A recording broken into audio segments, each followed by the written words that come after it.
não dá para confiar no que eles anunciam mais, né? Já fizeram isso pelo menos 2 vezes e me parece que agora o adiamento é porque não há entendimento entre os membros do G7. E é compreensível que não haja entendimento entre os membros do G7, porque se o relatório do senador Renan Calheiros realmente indicar o indiciamento do presidente da República, o que é lá indiciado também, pela mesma lógica que ele está adotando no âmbito da CPI. Aliás, eu denunciei no âmbito da CPI essa prática que era feita pelos governadores e que na CPI eles condenavam, mas que protegia os estados. Até meados de 2021, estava no protocolo do governo do estado de Alagoas medicamentos que são condenados na CPI, mas que lá era administrado aos pacientes. Medicamentos que foram comprados e pagos com recursos do próprio governo de Alagoas, que comprou cloroquina e que distribuiu. Vai estar indiciado também? Agora, se essa moda pega de indiciar quem não é investigado, olha, vai mudar o padrão dos inquéritos das polícias Brasil afora. Um delegado de polícia que preside um inquérito, daqui a pouco vai indiciar quem ele não investigou, prova que ele não coletou e pessoa que ele não é competente para investigar, mas lá na conclusão do inquérito ele vai indiciar essa pessoa. Pode isso? Porque é o que o relator está fazendo aqui. Ele não investiga porque não tem competência o presidente da República, o que é investigado são as ações ou omissões do governo, não o presidente da República, né? O Senado Federal, a Câmara, o Congresso Nacional não tem competência para investigar o presidente da República em sede de CPI. Poderia fazê-lo numa ação de impedimento, numa ação de impeachment, você tem o caminho legal para investigar. Assim como o ministro do Supremo Tribunal Federal. O mesmo Senado Federal que há tempos atrás disse não à CPI da toga, porque isso ofendia a separação de poderes, agora, na caneta do relator, diz que vai indiciar o presidente da República. Isso pode? Obviamente que não. Outras figuras, outras autoridades e pessoas de empresas sendo indiciados sem jamais terem sido ouvidas no âmbito da CPI. Isso ofende o devido processo. Isso ofende a regra do jogo. Veja, o próprio G7, entre eles, não aceitam o que o relator fez. Ele forçou a barra num jogo político, de pré-julgamento ao presidente da República, quis a todo tempo apontar para o presidente da República e esqueceu de fazer o dever de casa.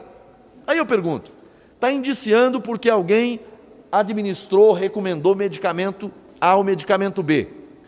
Vai indiciar também aqueles que recomendaram a política do fique em casa e que, em razão disso, muitos morreram, perderam a vida por falta de atendimento?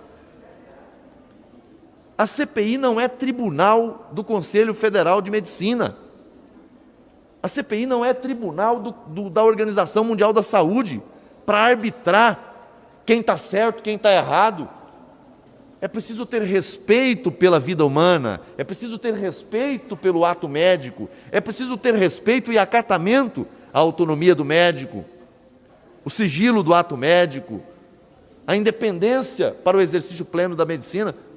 E tudo isso está sendo jogado abaixo nesse relatório que foi apresentado. Então eu espero que com esse adiamento, já que ele está anunciado, haja tempo para reflexão de todos os membros da CPI. O relator colocou no relatório aquilo que não investigou e deixou de colocar no relatório aquilo que chegou à CPI, que foram as provas, as evidências de crimes, de corrupção passiva, de corrupção ativa, de organização criminosa, de fraude à licitação. Isso ele não quis colocar no relatório. Eu pergunto, há indiciamento de governadores envolvidos em falcatruas? Não, não há. Houve o indiciamento do quadrilhão do consórcio Nordeste? Não, não houve.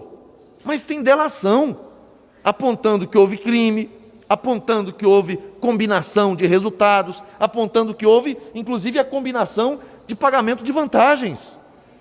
E por que não investigou e por que não indicia? Porque o alvo é um só, o presidente Bolsonaro. Não importa provas, não importa evidências, importa simplesmente em atacar o presidente da República. A CPI perde uma grande oportunidade de oferecer ao Brasil uma investigação séria, serena. Sabe, quem está relatando um processo como esse, ele precisa ter serenidade. E ao apresentar o relatório final, inclusive um pouco de frieza, para poder separar as emoções, separar o jogo de vaidade, para apontar a caneta para aquilo que realmente é importante. Não fazer da CPI um palco de vingança e não fazer da CPI um instrumento para fazer discursos sobre caixões e sofrimento das pessoas. Isso é lamentável, espero que com esse tempo a mais possa se refletir e ao final apresentar um relatório que esteja dentro daquilo que é o papel da CPI. Senador, o senhor acredita que a audiência pública de hoje, ela de alguma forma contribui para o fechamento desse relatório?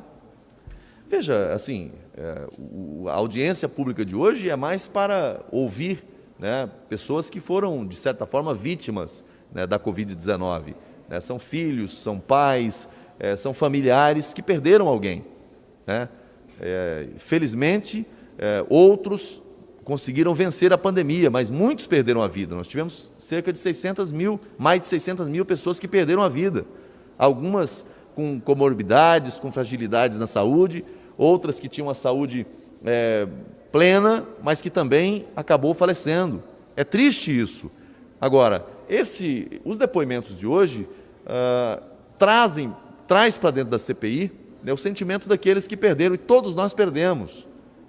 Aqui tem uma representação. Agora, esse fato é em razão da culpa de alguém? A culpa é do presidente da República, né, e os governadores e prefeitos não têm culpa nenhuma, tudo é o presidente. Então, assim, é uma estratégia para tentar desgastar a imagem do presidente a partir do sofrimento das pessoas. O que está acontecendo hoje é prolongar o sofrimento dessas pessoas, é prolongar o sofrimento dessas famílias.